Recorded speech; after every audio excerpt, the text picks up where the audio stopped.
In this guide, I will be showing you guys how to use Amazon Music, especially if you are a beginner. Let's get started. First, launch your Amazon app. You'll be prompted to create the account. Once you do that, you'll be directed to the home page.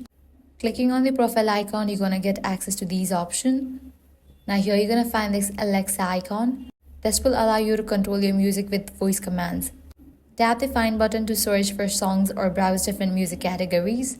When listening to a song, you'll find options to like it, share it, or cast it to other devices. You can also view lyrics and use the X-ray feature for more info about the song.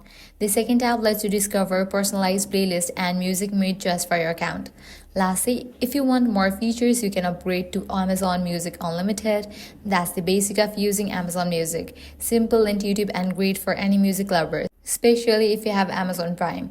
And that's it. If this guide helped you out, do not forget to like, share, and subscribe. Thanks for watching.